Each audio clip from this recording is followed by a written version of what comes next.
Lebeckin, the rabbi from another planet. Please like, share, and subscribe, and ring the little bell so you're notified of when new videos drop.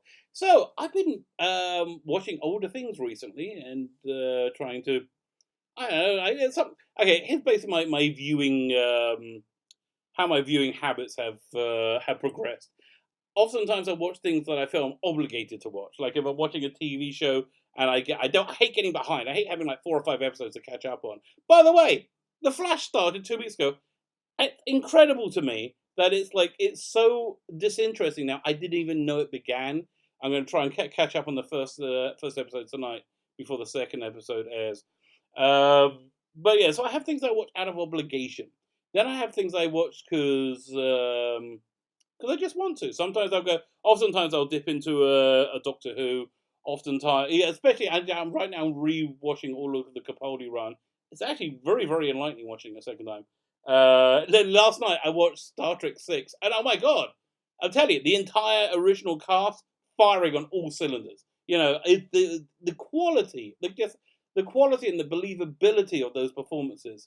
I got up to the point where they assassinated. Not was it James Warner? Not Chris. Chris Plummer's the bad guy.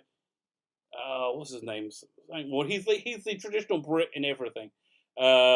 Big Finish used him in Sapphire and Steel. He's an alternate Doctor in a Big Finish audios with Lisa Bowerman as Bernie Summerall. But I'm not talking about any of those things. Okay, right now I'm talking about something I saw a couple of days ago, and I was really the English expression was gobsmacked. I was a bit gobsmacked by it. Okay, I watched Batman: The Dark Knight Returns animated movie. There was a 2-part movie based on Frank Miller's comic from the late 80s.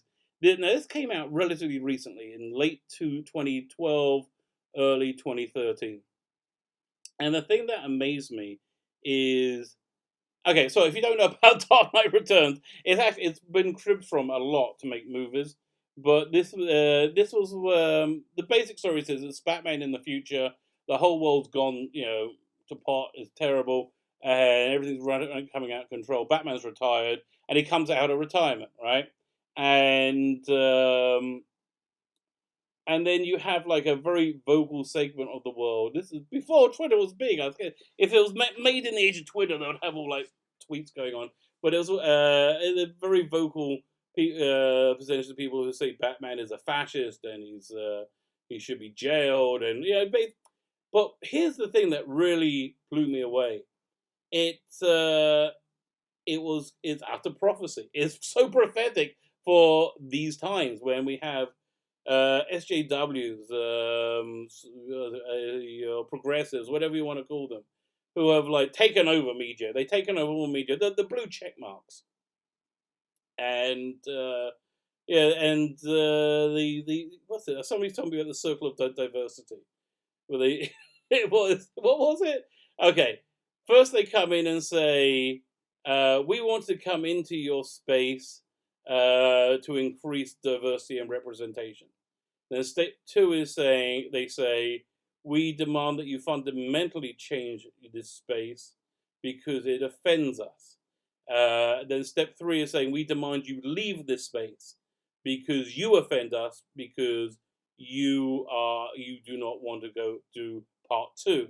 And then they finally eject you from your space. And then the final part is saying, why don't you just go and make your own space and leave us alone to take over this one, because this is our one.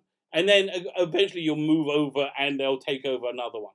So again, it really so accurately predicted the world. This is the dark dystopian future that the Dark Knight Returns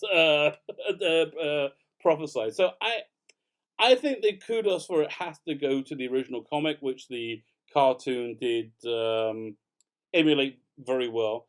And I think, but it's amazing. They clearly were put in as objects of ridicule, to lampoon them. But again, you just go and watch it. Just get it from iTunes. It's breathtaking. This is the world we live in. We live in the dark dystopian future. I was a rabbi friend of mine once who had this whole theory that he said, you know, the evil mirror universe from Star Trek, you know, when Spock had a beard, that is the universe we live in. We live in an imperfected universe.